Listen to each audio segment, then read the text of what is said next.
48-hour art check, round 87. Yes.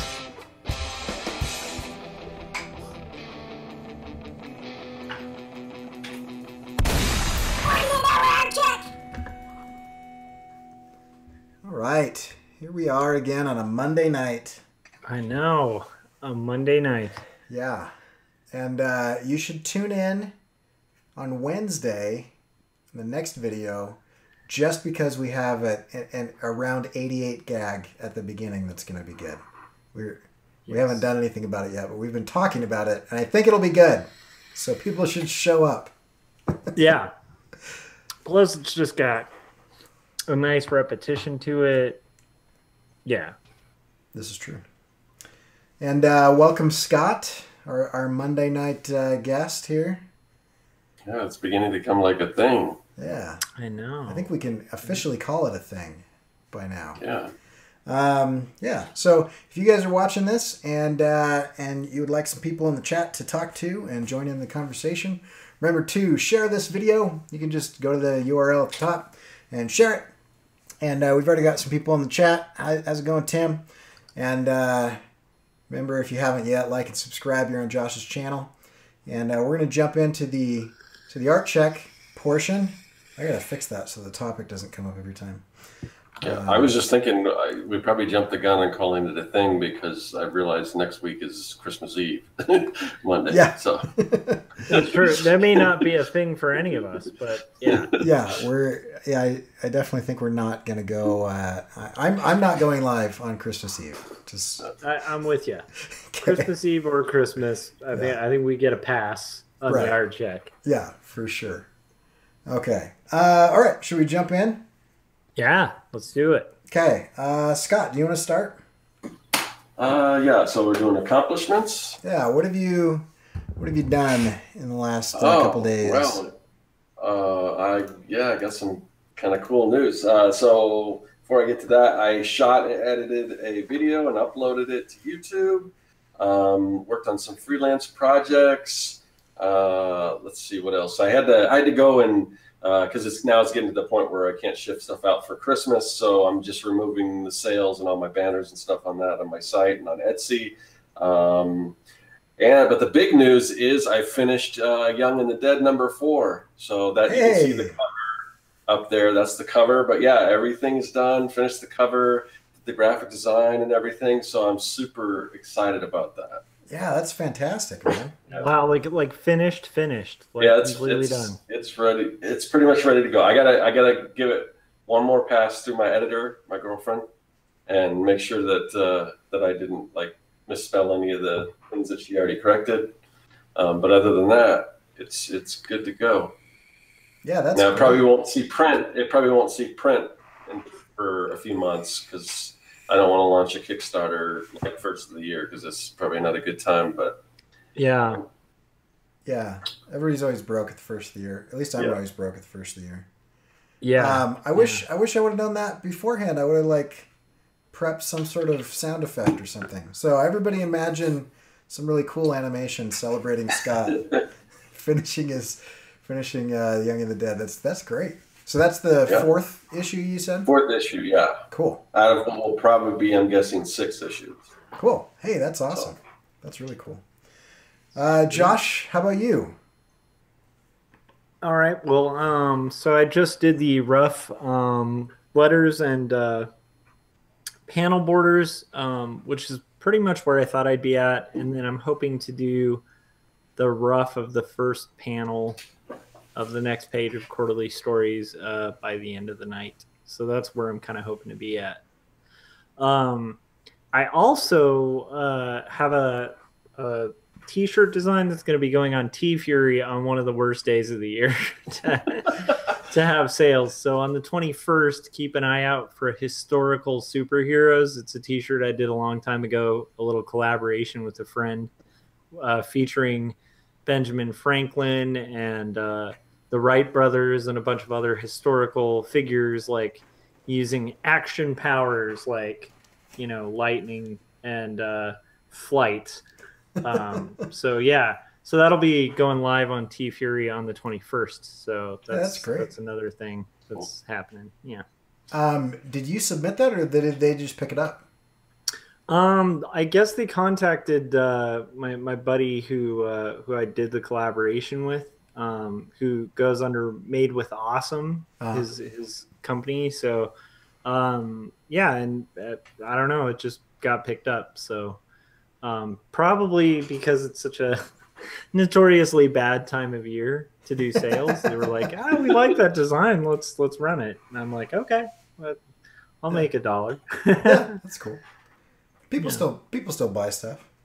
Yeah. You know, T Fury's a good site too, and they make really high quality shirts, and so I think it'll be good to see that thing back in print, because it was originally done for Threadless Select, which is was like a subscription based t-shirt thing that I did quite a few shirts for that are no longer in print. So it'll be nice to see it back in print. Yeah, that's cool. That's awesome. Let's see. So for me, my biggest point of progress is that I ate soup today, and I kept it down. So that's the first time I've eaten in a couple days. And I went to work, so I could walk upright. All really good things. And then because I basically slept in between all being sick all day on Saturday, last night I stayed up like way too late. I had tons of energy. And so I got pretty far on this. I got the second part of the animation done. Or sorry, the first part of the animation done. I finished the second already with the robot arm. And then this has like the ink coming down and then turning into tentacles. And I've got to speed up the Molotov cocktail. And I'm working on the explosion. So I'm kind of experimenting a little bit with how I want the explosion to look. And so it's going to be an animated version of this, I think. And then I will be finished, except for timing things to the music, which I'm working with a really cool composer who's doing that. He's a kid I know, and he's like a phenomenal. I think you'd call it a composer, but he makes just the coolest music. Anyway, I'm super excited about working with him, and so. Once he gets his stuff done and I get my stuff done, I'll have to kind of tweak up and time up some things. But then I should have that wrapped hopefully before I leave. So, but exciting. I'm on fire being able to walk and not have to run to the bathroom every 10 minutes, and I got a ton of sleep. Anyway, yeah, I'm not winded walking up 4 stairs. So yeah, it's good. Yeah, the animation looks really cool. Yeah, oh, thanks. Digging it. Yeah. So, Scott, how about challenges? Challenges. Let's see. So, yeah, just typical this time of year, holidays. I kind of this weekend I watched my nieces and everything, and my daughter had a dance recital. So stuff like that. But and then today it was weird because I just seemed like I got off to kind of like I got off to like a slow start, and I don't know what it was, but just I just did little things. Like I said, I was doing the changing the website around and updating stuff, and I'm like, I got to get to my comic book. I want to see how far I can get along on that, and then all of a sudden I just hit the stride. And then, I got it all done. So that's just like a huge like weight off my shoulders. So I'm like super stoked about that. But yeah, just no major challenges. Just running like Christmas errands and getting stuff ready and all that kind of stuff. That's awesome. That seems to be a theme lately of kind of pushing through and then hitting that downhill where everything goes well. Yeah, which is great. How about you, Josh? Well, so I'm still kind of kicking the sickness a little bit, but it wasn't quite as severe as yours. So, I am thankful for that. But just kind of trying to wrap stuff up at the day job where I work as an art director. Prepping for like a couple weeks off is always a little stressful because it's, you're trying to prepare your whole team so that when you're out, like everything's functional and stuff. Luckily, they're all pretty self-sufficient, so it's not too big of a deal, but it's still a lot to kind of set up. And then the main thing is just, my son and I have been sick. And so like yesterday we just did a bunch of hanging out, but just like sick hanging out. So we were like playing video games together and like racing trains together, but like coughing while we're racing trains. And so I don't know. It's been the sick thing's been a challenge, but I think I'm on the other side of it. So good. That's pretty good. I'm excited to get back to this comic. So because like every page is like a page closer to finish. So yeah. For me, I didn't time it as well as you, Josh, but my daughter's sick now, so she's got what I had. Oh no! And so we're hoping to avoid having my son get it and my wife get it. But I don't remember much of the last couple days as far as like, I can't remember if we went live yesterday or Saturday, but it's all kind of a big blur of gross stuff. So that was kind of the main challenge. I probably went into too much detail. I feel like the last time we were doing this that I was doing that like half asleep rambly thing. So I have no idea what I said. Hopefully it was hopefully it was coherent and appropriate, because I don't know what I was talking about. But anyway, so that was my main challenge. But Scott, plans. What are your plans? So plans, I think I just need to, now that I've got the comic book finished, there's just a few other minor things that I had planned to do before the end of the year that I want to accomplish. A few other little things to make sure that, some of the social media, making sure my brand's consistent and everything, different things like that. But beyond that, what I really need to do is like just kind of start planning what I'm going to do for 2019, come up with some sort of a game plan, because, things are different now. So I've got more time. So I just want to kind of strategize and kind of figure out, what the best course of action is. So. Cool. And Josh, how about you? What are your plans? So I am planning to get at least the first 2 panels kind of roughed out. So I should be able to get that done like between tonight and tomorrow. And then aside from that, I'm also trying to kind of just get everything lined up so that I'm prepped to actually have a couple days off, which is a lot, but that's kind of the plan. And we'll see how it goes. Yeah. Cool. So my plans, I kind of already mentioned them, but I'm just going to animate this explosion and then kind of piece everything together. So once I get this thing moving, which is a little tricky because each one of those black lines is going to do a shape tween and kind of morph from the inside kind of outward, and so I've got to kind of figure that out. The tentacles that I thought I had figured out proved to be way harder than I thought, and so I think this is going to be another kind of challenge that'll take me probably a few hours to work through, because the tentacles took me probably like 6.5 hours to like figure all that out. I think I can do it faster now, but a lot of that was trial and error. Yeah. So, yeah. And Tim. Well, I think it's looking good. Oh, sorry, Tim. Oh, maybe Tim said I was good. I was going to say I was a little concerned with whatever I was talking about the last time. Tim says we're fine, so I get Tim's stamp of approval, so I'm no longer concerned about it. So. Yeah, that's good. I'm glad to hear that too, because like I think we were both a little delirious. So if we manage to make okay content, then we're happy. Yeah. Cool. All right.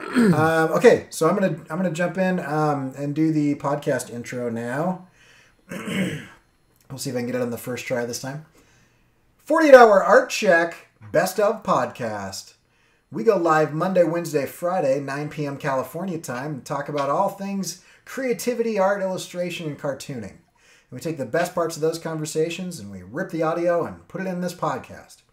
Today we are talking about right brain, left brain, or why it's good to lose track of time.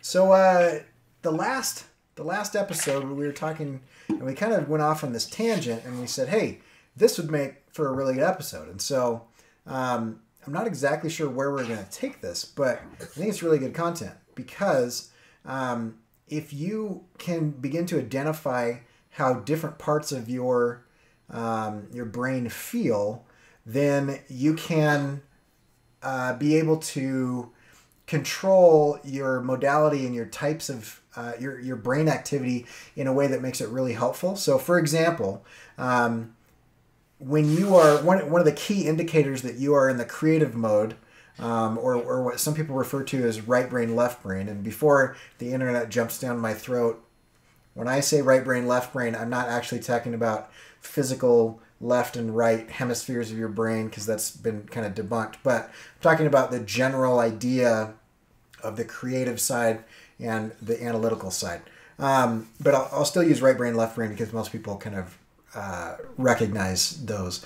But when you switch over to the right side of your brain, which is where your creativity, your imagination, your fun, your nonlinear and irrational type of thinking happens, there's two main things that will happen that are a good indicator of that. And the main one is that people say things like, oh, time flies when you're having fun. The reason that time flies when you're having fun is because being creative is fun.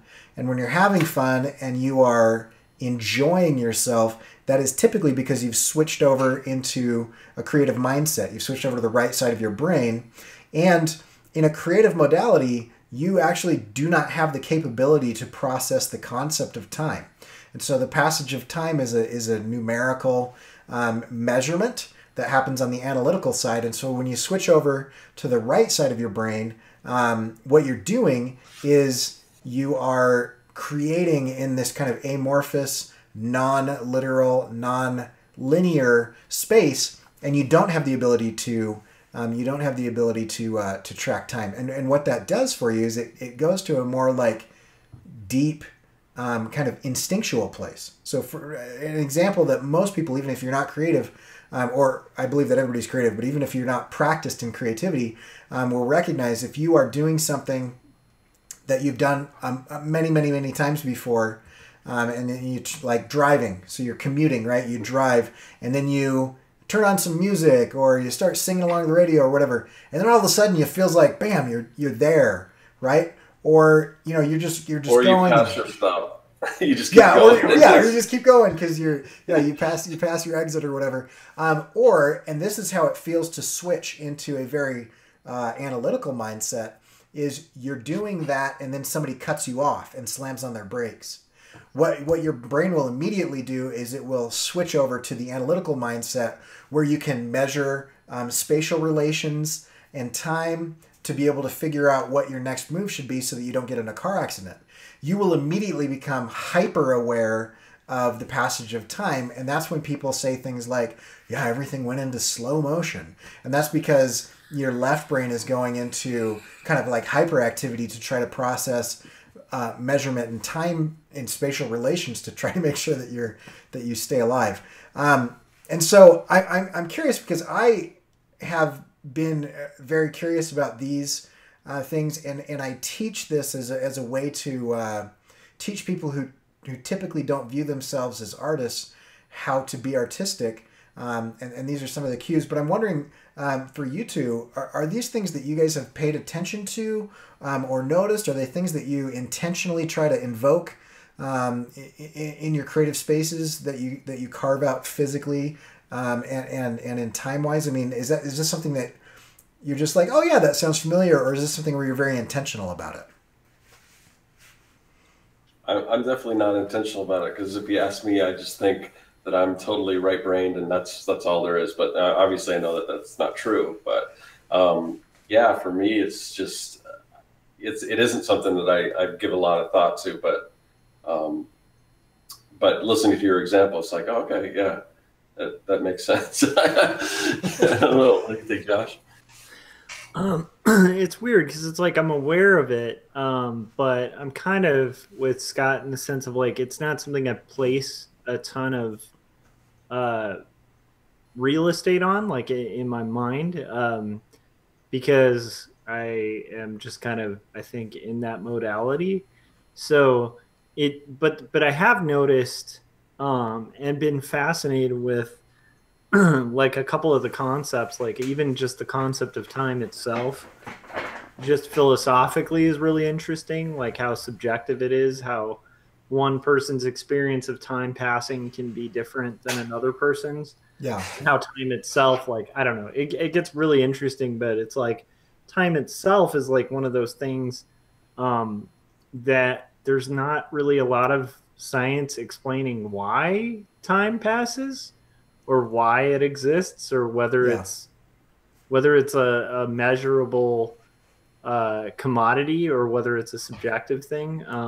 And usually I think they tie it, most scientists like tie time with like entropy, and that, so it's weird. It's like as a rabbit hole that have gone down just in thought, it's definitely something I think about. But whether it's applicable or helpful in art is a whole other thing. I think where I'm more kind of left-brained in my thinking, I think I would probably need to think about it more. You know? Yeah. So here's something I've talked a little bit about that might be interesting. There's something that neurologists call the default mode network, and the default mode network is a fancy way of saying daydreaming, right? It's a fancy way of saying that your mind begins to wander, because the neurologists have this phrase that an idle mind seeks a toy, and so when you are doing something that is you're very good at and you don't need to think a lot about, or when you're very bored, right? You're doing something very boring. You can't be entertained, and you have to be rested. So it's called restful wakefulness. You'll begin to daydream, and they've done huge studies talking a lot about this, about how it's really important. It helps you solidify your moral core. It helps you put things from short-term memory into long-term memory. It helps you process your relationships, which increases your ability to empathize with other people. And it significantly increases your creativity to the point where they've done studies with boredom, and they have given people creative exercises. Like one measure of creativity is being able to relate unrelated items, right? So if I give you 2 words, you figure out a way to relate those 2 words. And the example in the study that I read was American and string, right? And the connecting thing would be cheese, right? And so they do little tests like that. And what they found is literally the more bored you are immediately prior to doing a creative activity, the significantly better you are. That is a horrible phrasing, but you're much more apt to be creative, and so your creativity and your ability to solve creative problems increases directly proportionally to how bored you were previously.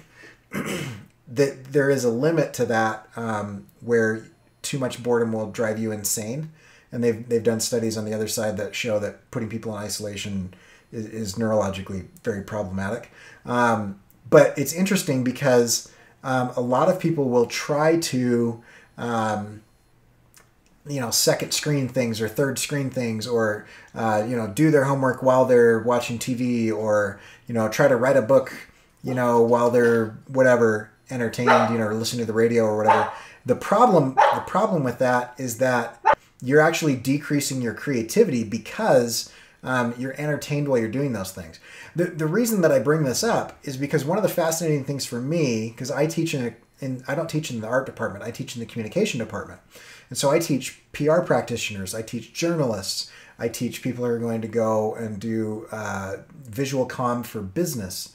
And they don't come to the comm department thinking that they are artists or thinking that they are particularly creative. But the interesting thing is, with a series of practices, you can increase and your creativity and build a situation where your brain knows, oh, it's creative time, right? And there's like operant conditioning and classical conditioning where, if you, I don't know, if you always, Pavlov's dog, the bell rings and he salivates, that type of thing. If I can do something with that, with creativity, saying that when I sit in this chair, it's time to draw. When I hear this music, it's time to do this. When I smell, this type of thing, it reminds me of this memory. And you can actually condition your brain to become creative or switch to the more creative side of your brain faster by building a series of practices and in an environment where you are creative. And I've heard people say, I don't, at my workstation, I make sure to not check emails, on my phone or whatever, because they don't want to mix that up. Whether they're intentional about that or not, it's interesting that most professional artists that I know have an environment and a series of practices that they know that it's go time. And they're actually using operant and classical conditioning, which are two different things, to train their brain to switch over to a different modality. So I just rambled for a super long time, but it's Monday, so we're going long, so it's okay. But I'm curious, you guys might not have thought about the passage of time and time flying and that type of thing as a way to indicate that you're switching over to the right side of your brain. But I'm curious, do you guys have practices that kind of trigger to your brain, signal to your brain that now it's time to do comics, now it's time to write, now it's time to be creative? Okay, well, you want to field that first, Scott, or... Sure. I mean, I'm always, that's kind of in some ways that's kind of a struggle for me, because my mind does tend to wander and daydream, and it's like, because I usually, like when I go running, I usually listen to podcasts, and then if I'm listening to a story on tape or something like that, and all of a sudden I'm like, I start thinking of something else, and then I have to go back and rewind, or not rewind, but I'm old school, but it's also, I also noticed that you said that it was on tape. Yeah, did I say tape? Okay. Yeah, okay. But you know what I mean. But anyway, so yeah, and I'm constantly having to do that, having to flip back and recap, because my mind just is all over the place. And I also find sometimes it's detrimental, because one of the things that would be really helpful for me if I think one thing I really need to do that would help my art along is to be more observant and pay attention to, just to my surroundings and take that in. So if I need to pull from that to draw something or whatever, I'll know, that's how that looks, or something like that. Or, look, just anything, trees or whatever. But my mind is always wandering, and I have to make a conscious effort. Like I'll say, okay, so this time when I'm out, I'm going to pay attention to this or that and everything, but it never seems to work. And I don't know how to get around that. And it's just, I don't know. And I don't know if that's, I'm sorry, go ahead. No, it's kind of a side note, but I'd be curious if this works, because the theory of intentionally using the default mode network to your advantage is that your brain hates being bored so much that it will try to solve problems that have been introduced. So if you want to study trees while you're running, try drawing trees right before you go for a run, and then don't listen to anything. Well, what should happen, if the theory is correct, is that you've introduced a problem, and then you've given yourself boredom, and your brain will immediately go back to the most pressing problem and try to solve it. And so if you're near the solution, which would be actual trees, to the problem that you've introduced, and there's a space and time that you're not being entertained, I'd be very curious to see if that works, because I've structured courses. I've written 3 or 4 courses on this, not on this topic, but using this methodology, where I will force them to sketch their ideas on Tuesday, but not turn in a draft until Friday. And actually what I'm doing is forcing them to have time in between the introduction of the problem to the solution. So I'd be curious if it transfers over to somebody like yourself who's, you know, a trained professional and has decades of creative experience under your belt. If you could like do that order of things to be able to solve the problem of what trees look like, or a brick wall, or, you know, people when they're walking or whatever. Yeah, I like that idea a lot. I am going to have to practice that. It'd be kind of interesting. Yeah, we've just introduced an experiment. Yeah. And Abe in the chat says he's going to try that with drawing animals. So that'd be cool. Yeah, if you guys want to try this, I want to see if this works, because I've seen it work with my students, but it's in an exceptionally controlled environment and it's very structured. So if you guys are trying to get better at something, try this. Try it where you try to draw it from memory and really try to study it out and figure it out. And then do something very boring where you are near that thing and see if your brain automatically starts deconstructing it. I'd be super curious to see if this works. Because if you can do this, then you can actually kind of like, you can hack your brain into teaching you the things that you want to improve at, which would be really interesting.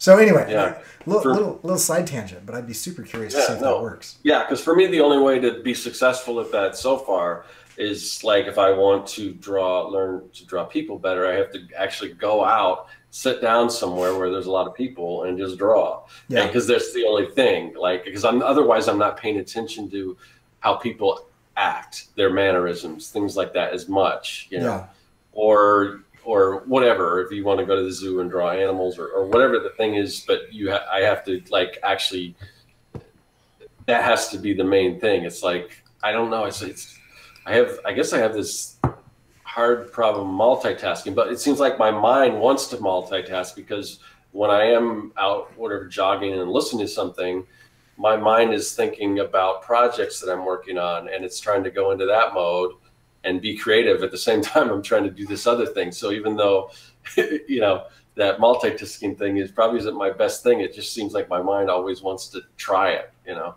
Yeah.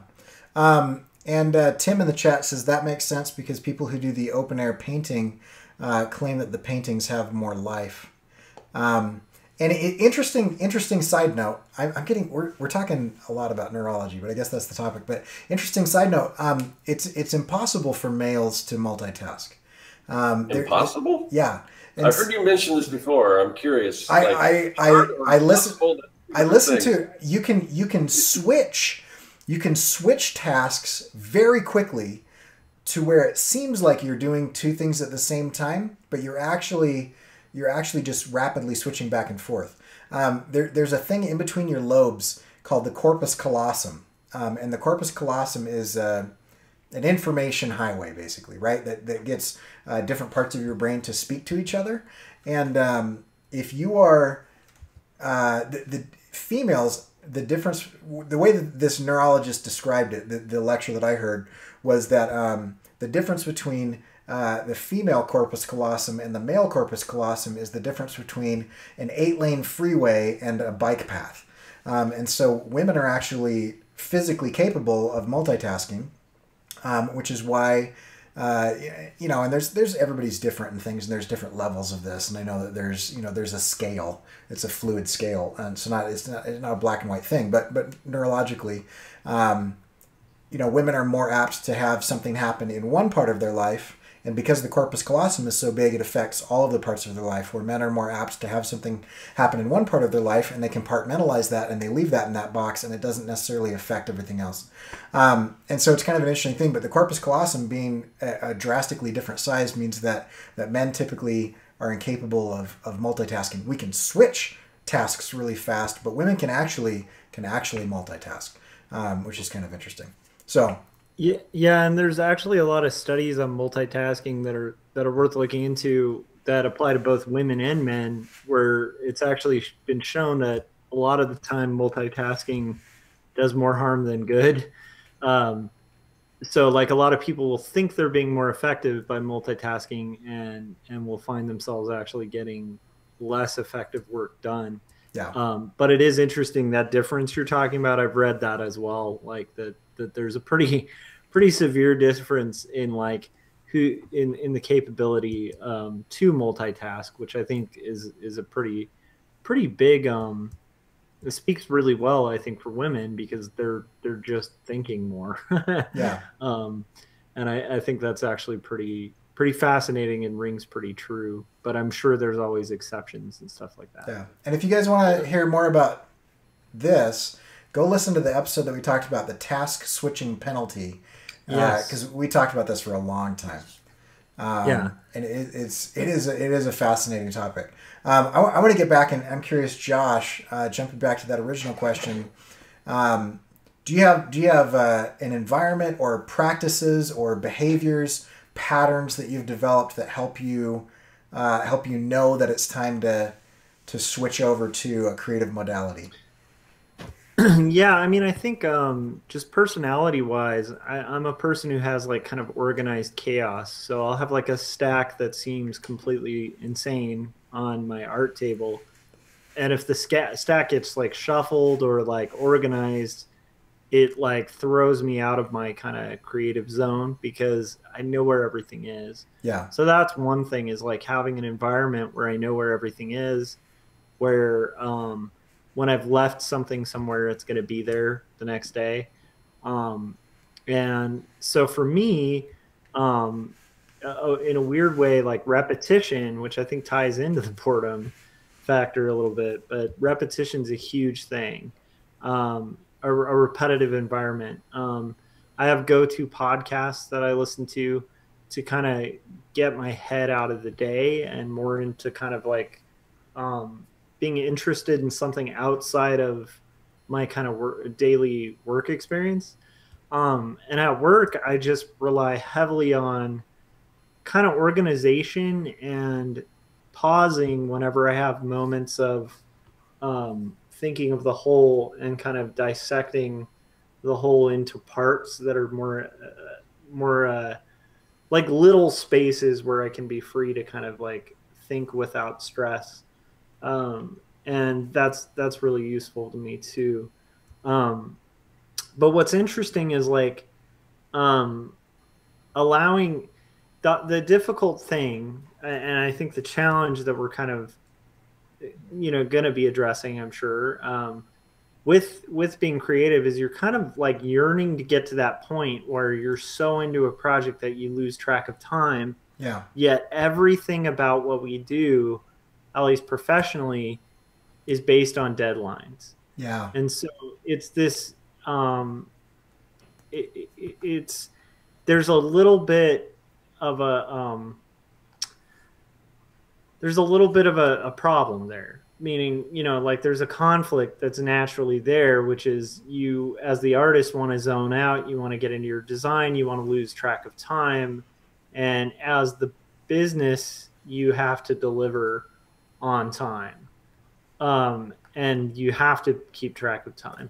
Yeah. So it's like this kind of multi modality thinking that you have to kind of do, and I don't find that thinking in both is good. So what I do is and you guys can go back to that task switching episode, because I talked about my theory on like microtasking, which is like my own little term, but basically I like to dissect things like a large chunk of time into very small, reasonable chunks of time where I don't have to worry about time.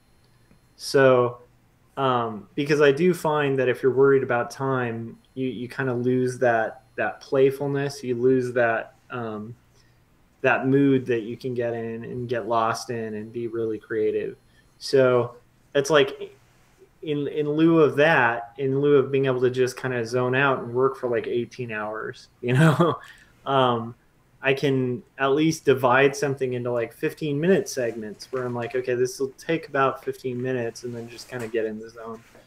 With my own projects, though, it's very interesting because like I'm less and less reliant on that getting in the zone and losing track of time thing than I was when I was a young artist. And I think it's very similar to the happy accident thing, where it's like when you're a newer artist, you're very reliant on happy accidents to kind of make anything good. Yeah. And then you start figuring out how those accidents happened, and you start having more and more like planned accidents, weirdly enough. And so like you still have happy accidents. They're just less and less unplanned and less frightening when they happen. But similarly, I think, you know, like waiting for that time that you get so into your work and engrossed in your work that you lose track of time, is something that I did a lot as a younger artist, and kind of sought out and felt like I kind of had to do that to get anything done. Whereas now, more and more, just by showing up with a routine, like doing things like this, the 48-hour art check, I find that I've programmed my brain to have the space to be able to explore as much as I need to within a limited time frame, which I think fits with my life better, you know. And I think all of us are in a similar boat where we're like balancing family and paid work and then personal work and building our own brands and stuff. And so it's really it's almost out of necessity that I've developed that like habitual habit-based modality. I don't know if that makes sense. No, it completely makes sense, and I think that's an important thing to point out, is that this is, and I'm trying to relate all of this stuff to mundane examples, because I think that's the most useful. But most people, when you ask them where they get their best ideas, will say the shower, and I think it's because of exactly what you're talking about. One. When you are in the shower, you don't have to think about what you're doing. You've done it so many times that it has become a ritual. It's become a habit. You know, it is very rote. You jump into the shower, and if you were to pay attention, you would probably recognize that you wash yourself in the same order each time, because that's the most efficient way. You've actually grooved that track into your brain, and you don't have to be like, okay, I've washed my left armpit, now it's time to wash my right armpit, right? And so that frees up your mind to be able to do other things, right? And so it's not like you step into the shower and you're like, okay, all right, what am I doing here? It's like, no, once you strip down and you turn the water on, like, it's go time. You do that. And I think you can do that with your creative spaces and with your art and with your writing and with your animation, is as soon as you put on the headphones or sit down in that chair or turn on a specific type of music, or, you're in a space or it's a certain time of day, if you're habitual about it, you will start to miss it when it goes away. It feels weird as an adult to not shower first thing in the morning now. Like, I feel like my day is totally off because I have been doing that for so long. And it's gotten to the point now where if I don't hit the drawing table by, somewhere between 8 to 10 o'clock at night, everything starts to feel off because my brain is used to doing that. It's become a habit.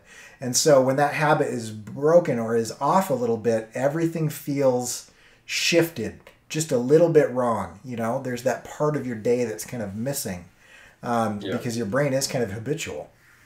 Yeah. Yeah. I was going to say, because I'm going through that right now because, I've been going through it for the past month or so, because usually what I do is I'll wake up at 6 and then I'll go jogging, but now it's still pitch dark out at 6. So now what I'm trying to do is, either I'll sleep in for another hour and just either lose an hour or stay up later or whatever, or I'll get up and start working on other things and get like an hour or whatever done. But it just it's not falling into place, because then I'll get busy working. And then by the time I guess it's still doing the same amount of things. It's all thrown off, because then, say if I get up and I work on something for 2 hours, then it seems like I'm late going jogging and then getting the shower. And by the time I'm already showered and everything, it's like 10 o'clock. Yeah. And it's just like everything's all thrown off. So the other thing I wanted to ask, so I'm just curious how you think, because so you had mentioned a lot of people say their best ideas happen when they're in the shower. For me, it seems like and that happens sometimes too. But for me, it's like right before I go to bed, to the point where like a lot of times I'll keep like a notebook, and sometimes I'll wake up and have an idea. And actually, I haven't had that notebook in a while because I'll just put it in my phone. But it's kind of hard when you're waking up and typing something in. But yeah, it's either before I go to bed or whatever. And I guess I don't know if it's just because I'm winding down or whatever. But that's what a lot of it mine could be. is. Can I ask some questions? Are you surfing the internet on your phone as you fall asleep? Am I? No, sometimes not usually. Usually what I'll do, I'll usually have like a comic book or I'll start reading it and I'll fall asleep halfway through it, or I'll put on, usually what I like to do is just to unwind, like I'll put on like a television show. Like I've been watching the new Mystery Science Theater, and I'll watch like about 20 minutes and then I'll fall asleep. And the next day I'll watch another 20 minutes and fall asleep. Yeah. So, but if I'm not engrossed, sometimes I'll just be laying there or whatever. And sometimes I will be on my phone, but I don't usually like. Is the question if I fall asleep while I'm on my phone? Or? No, the question is that the reason I ask is because it used to be, 10, 15 years ago when people would ask this question, that the toilet, falling asleep, showering, doing the dishes, exercising, those used to be lots of answers that you would get. But with the advent of these tiny computers that you can just put 6 inches from your face, it's almost eliminated all of those things, because all of those things were things where you were allowed to have your mind wander. It's called unprogrammed time. And so there's programmed time and then there's unprogrammed time. And because most phones are not waterproof, we don't have our phone with us in the shower. And so that's still unprogrammed time. But I'll sit there and I'll play this stupid Star Wars game on my phone while I take a crap, And so that used to be that I would sit there and read or whatever. And so reading is kind of in between a programmed time and an unprogrammed time, because you control the speed. And so when you're reading a comic or whatever, your mind can still wander and drift because there's not like an audible and visual cue to like bring you back and grab you and say, hey, I'm still here. You can just look off the page, or close the book or drift off or whatever. But if you're watching television, or if you are doing something that's a little bit more programmed, then your mind doesn't have the ability to wander as much, because it'll keep grabbing you. The programming continues to grab you. So my question, I was just curious as you were falling asleep what your habits were, because most of the younger generation that's coming up into college now, they are having sleep issues and they are having attention issues, because there's very little time of their day where they're not directly staring at programmed material. Yeah, and I think just tacking onto that, like, it's an interesting thing, because people, when I was growing up, and I'm not trying to do that like back in my day kind of thing, but like a friend of mine actually wrote a book called Disruptive Witness that talks about a little bit of this. But anyhow, like one of the points that that he kind of makes in that book, and that I think rings pretty true, is like, people used to solve like major like existential issues in their lives just by like having this point where, and if you think about just like even pre-electricity, like the second the sun is down and you've got like limited candles, or like gaslight, you're basically like in a dim room with complete silence. The shops are closed and it's you, yourself, and a bed, right. And so there's a lot of thought that would go through that would cause people to have like really deep questions, like hit them, that are actually like important questions. I think for artists, especially, because, when you're talking about like something you're going to dedicate a bunch of time to, it's good to put a little bit of thought into it, not overthink it, but at least have like a deep, it doesn't have to be, it could be as deep of a thing as just, hey, I want to make people laugh, Right. But but having like a deep reason that's deep, and by deep I don't mean like deep in like some philosophical way. I just mean deep like for you as a person. Like, yeah, it's rooted deeply in who you are, what you want to be. Yeah, something that's deep inside of you that's a driver. And if you can link like something deep that's like driving you to your art, like you're going to be that much more motivated to do it. However, you know, a lot of students and a lot of young artists aren't having those moments of like sitting down and being like, what do I want to be? Like, Yeah. do I want to, you know, like what kind of story do I want to tell? Why tell stories? Like these weird questions that only kind of bother people, at least used to bother people, like in bed when everything was shut off. Because there's no shut off moment anymore. And so it is fascinating. And I will say, like, I do try to program time like that. Like one of the beauties of me commuting a really long time, oddly, is I do have moments where I will like shut everything off in my car and just drive. Yeah. And just think and maybe even talk, you know, just to try to kind of work stuff out. And that's really helpful for like reassessing things, for like analyzing, like let's say I have like a political thing I need to do, or a creative thing I need to do, whatever it is. It's like a great problem solving time and a great philosophical time. And so in a weird way, it's like, I hate the commute. I hate the length of the commute, but I am in this rare position where I get like a good hour and a half, you know, one way in the mornings, and about an hour and a half on the way back, where I'm just in thought, and most of the driving's pretty automatic. So, you know, a lot of that's just instinct, you know, because you're just paying attention to the road. But it is fascinating, because I do find that, you know, I think you need moments like that. I think you need moments of quiet to kind of reach deeper things. And once again, I want to explain, by deeper things, I don't mean like, you know, super sobby comics or something like that. I just mean deeper things, like things that are deep rooted in yourself, you know? Yeah. I don't know if that makes sense. No, it totally makes sense. And it reminds me of why I enjoy riding a motorcycle, because you don't have the option of Spotify or, you know, listening to Netflix or whatever. Like, it's just wind. That's what you get, is you get engine, loud engine, and wind. And then, you know, and then there's just your surroundings.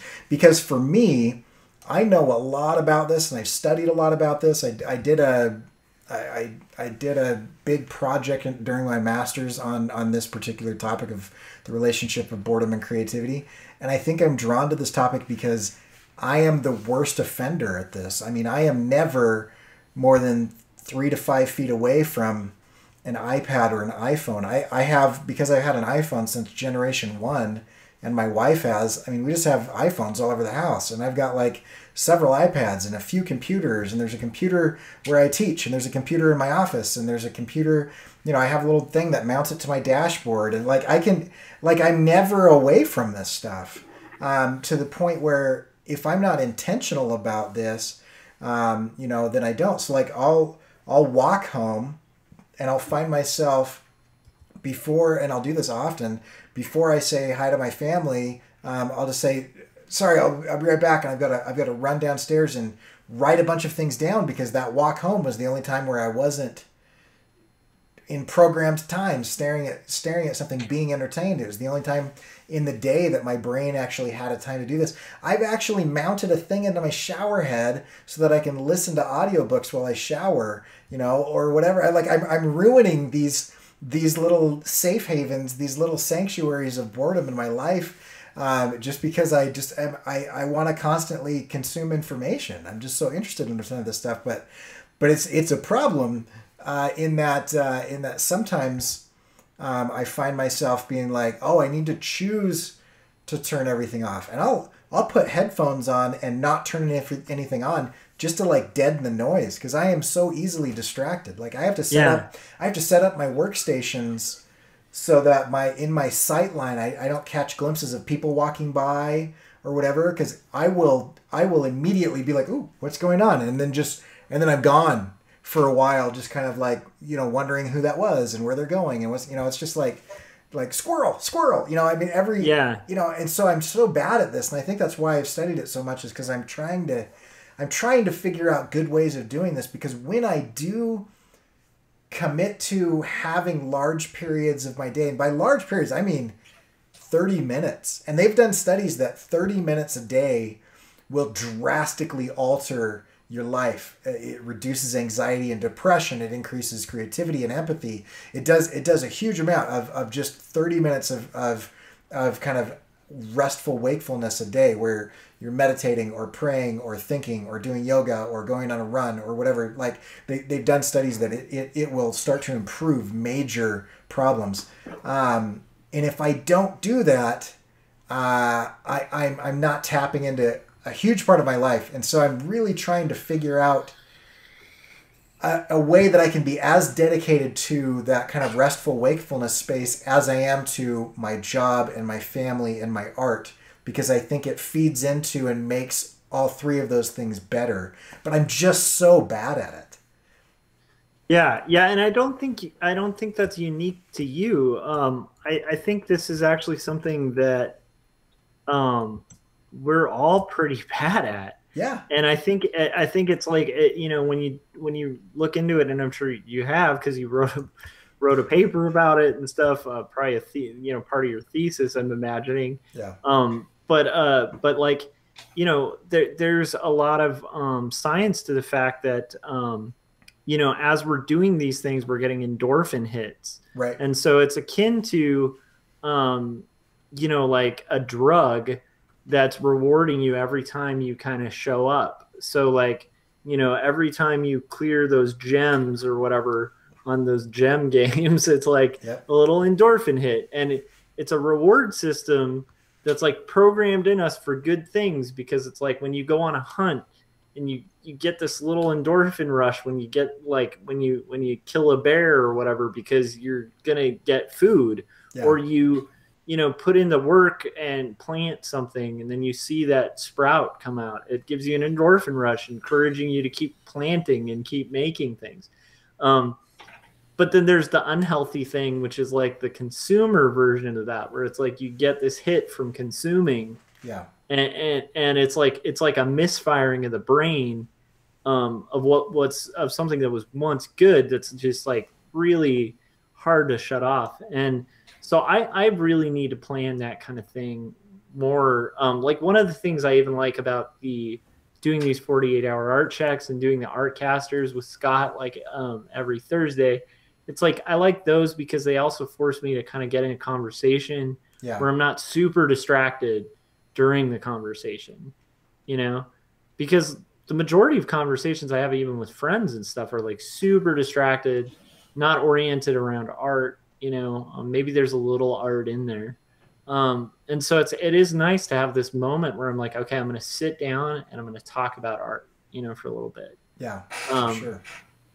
But yeah, it is fascinating, like how, that in itself could be hurting creativity, It does make me wonder, like I have moments sometimes, and I'm curious about your thoughts on this, both of you guys, but I have moments sometimes where I wonder if like maybe the thing is to not do social media for a long time, to just get the work done and then do the social media.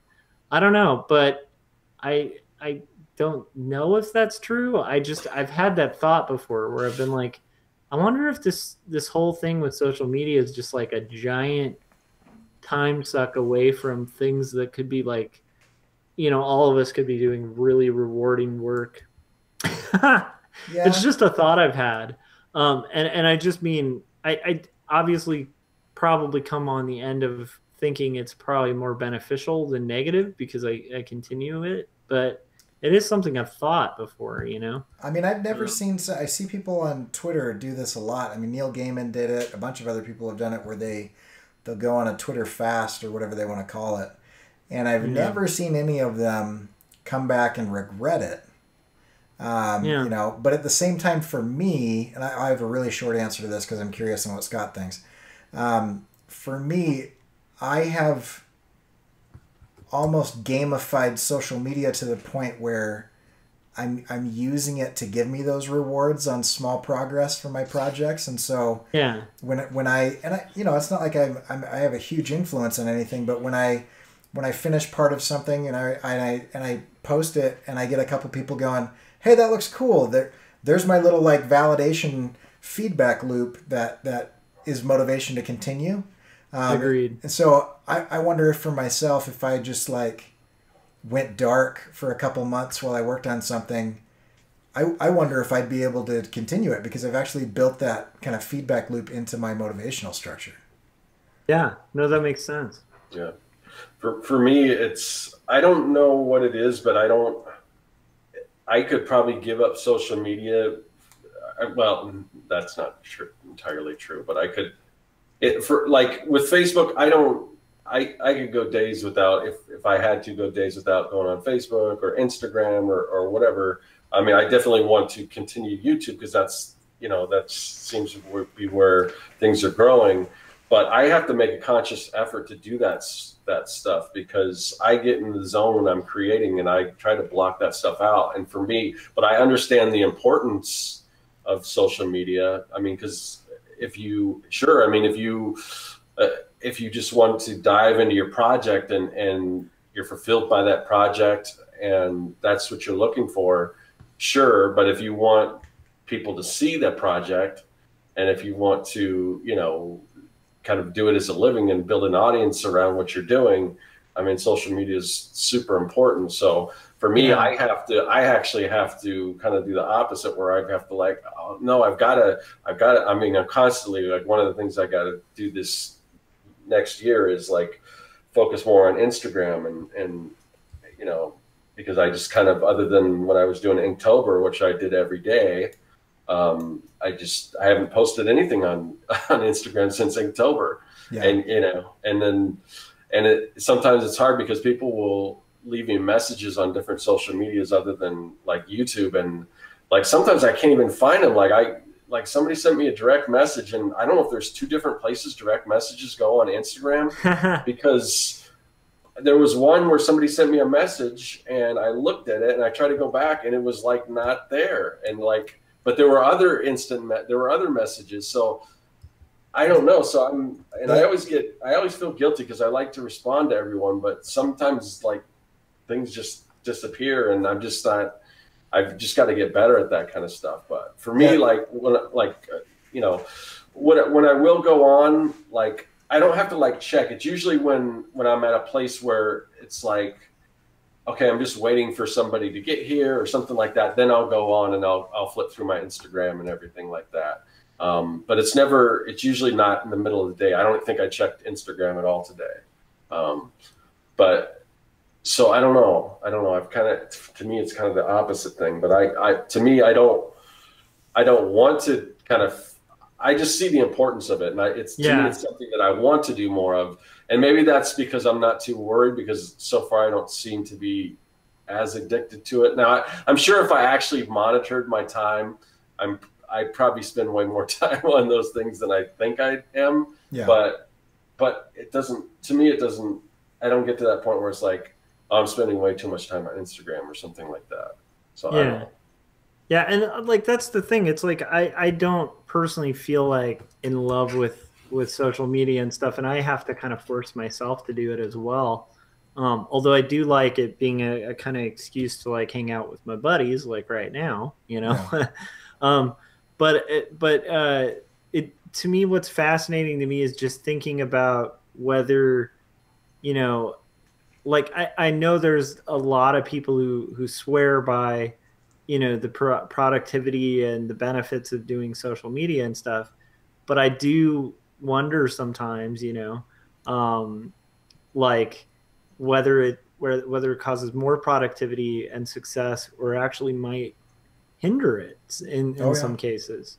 It's a huge double-edged sword, because you guys might maybe on the different end of the spectrum, because I easily can lose hours in a day on Twitter or Instagram or Pinterest or YouTube, and I have all these. I've deleted them off of my phone before because I realized, I haven't done anything in 2 hours, and that's not necessarily uncommon. So I find it very useful, but I also find it, like a huge time suck at times. So yeah. Like for me, YouTube is a big one, but I'm usually drawing, but like today, like I don't know, or the past couple of days, like I've been watching all these old like interviews with all these old hip hop artists that I used to listen to, and I'm just kind of curious, like, oh, this is interesting. What's going on with them? And there's nothing going on the screen. Right. It's just them talking. But and usually that's the kind of thing that I'll just have on. But I've noticed a couple of them. I'm just like watching the screen and like drawing, like and then I get like engaged in it. But so I don't know. Sometimes that happens, but most of the time, I consume a ton of YouTube. But it's usually, like I said, it's usually while I'm drawing. But every once in a while, there's a few things that it's just like and I don't know. And I may have to kind of curtail that a little bit, because I definitely didn't do that when I was working, because I wasn't watching that stuff at all. I was just listening to it. I couldn't, because I had to have my work on the screen and not the YouTube video. So, but now that that's not an option, I'll have somebody looking over my shoulder. I can actually watch a little more. So I might have to be careful with that. Yeah, it's a weird thing, man. And by the way, like I'm with Cory in the sense of like, I don't feel like I'm like I definitely am like an offender, I guess would be the thing. Like I've been binging Curb Your Enthusiasm, because I had forgotten about that show. And then I just saw that it's on Hulu, not Hulu, Amazon Prime. And so I was like, I'm watching all of these because I love this humor. It's very funny.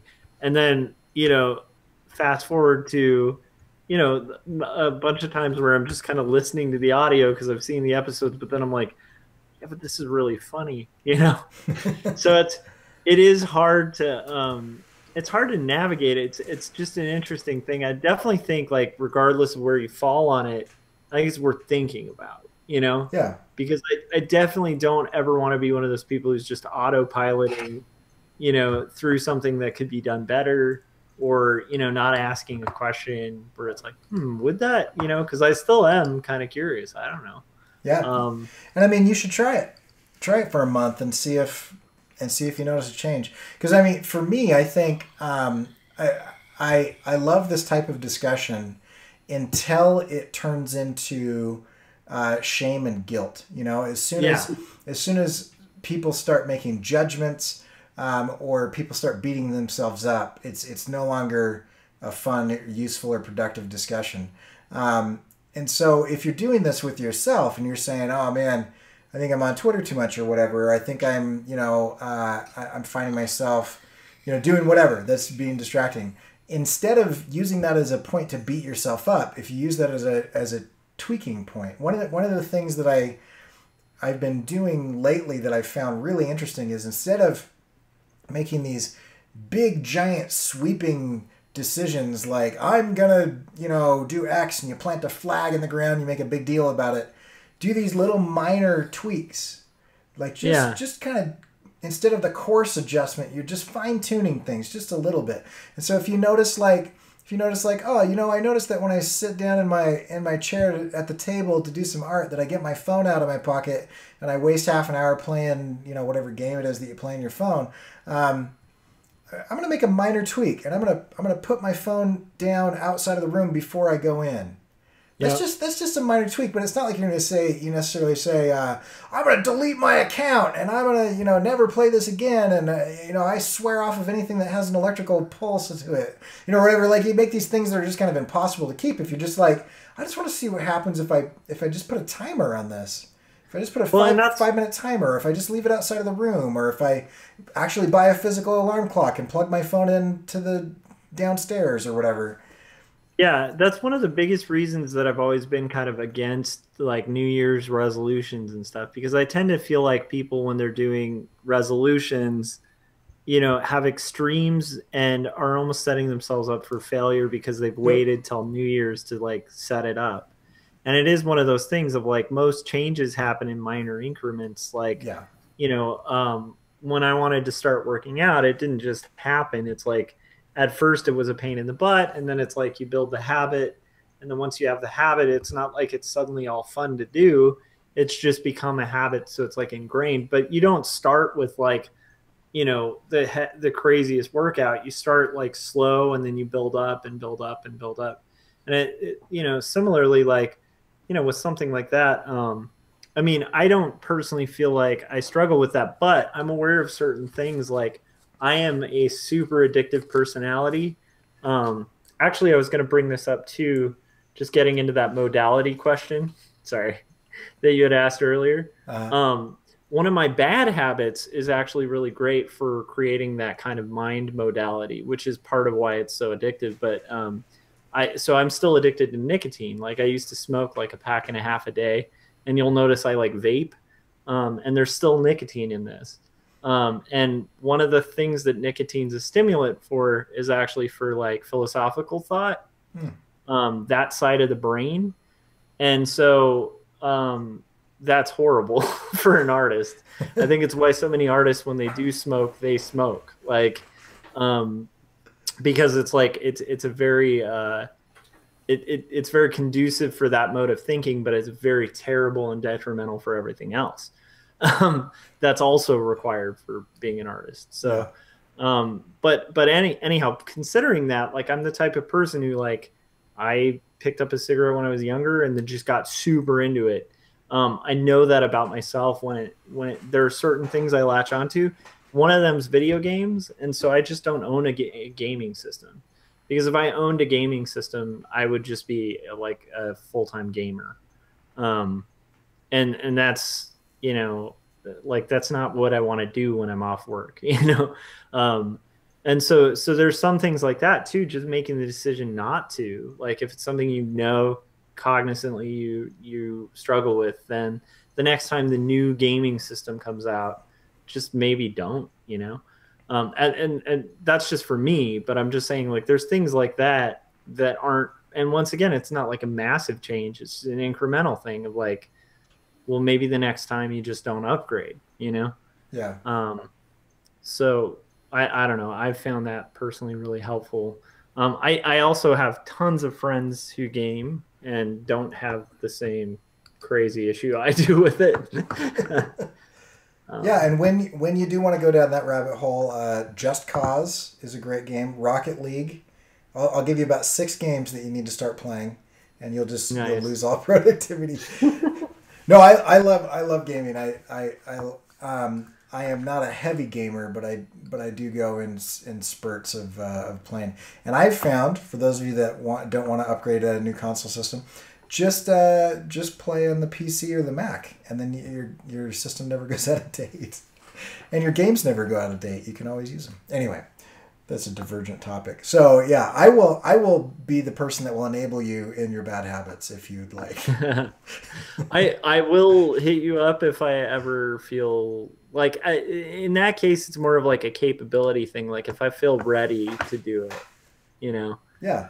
Well, and I even find that, I don't know, I wonder sometimes if I'm just like a neurologically crazy person or whatever, because I can't even play a video game without like trying to squeeze some sort of learning or productivity out of it. I'm like, because I will usually turn the sound down to where I can still hear it, and then I'll listen to like 12 hours of lectures on ancient Greece or something. So it's like I'll do these great courses and video gaming like marathons where I'll like spend a weekend and burn through like 30 hours of lectures on something and beat a video game, or whatever.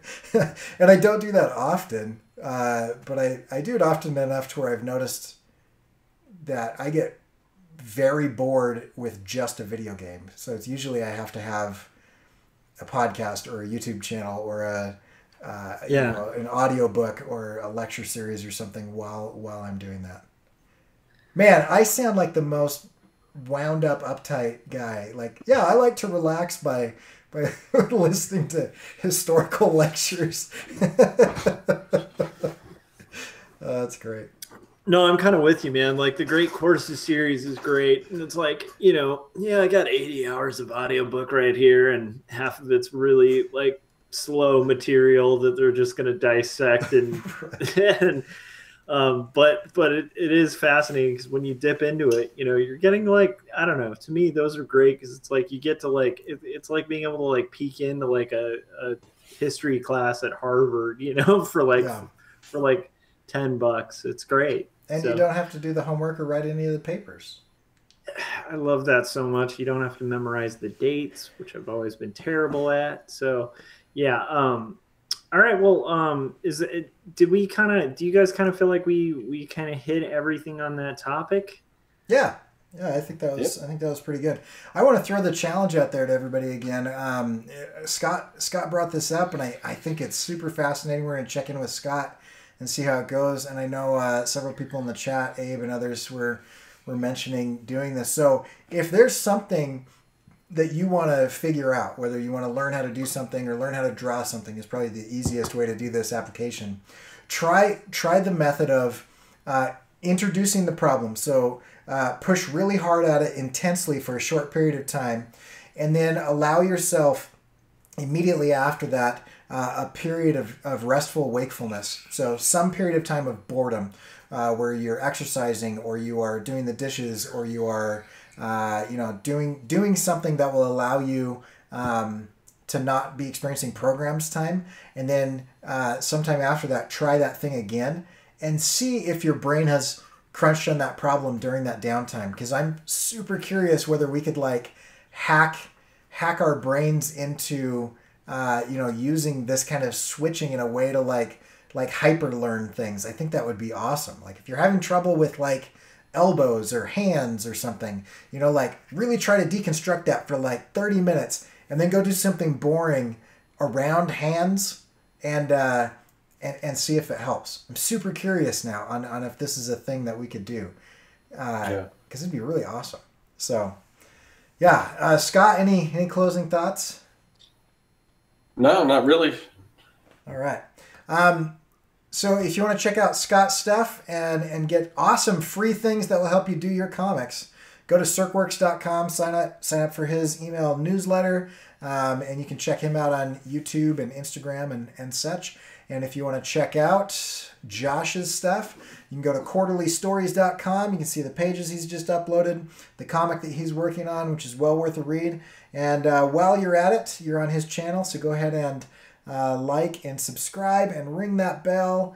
And make sure that you go download the Tapas app on your phone or mobile device and subscribe to his. I did that the other day. The account is free and everything, and each little subscription or adding to the library or whatever helps him out. You can always check my stuff out at CoryKerr.com. I will be posting a finished bumper animation here in the next couple of days with some new music that will go with my channel. And so you can check me out on Twitter, Instagram, and YouTube. All of that is at CoryKerr.com. Carve out some time to be bored, and we'll see you guys in a couple days. Love it. Later.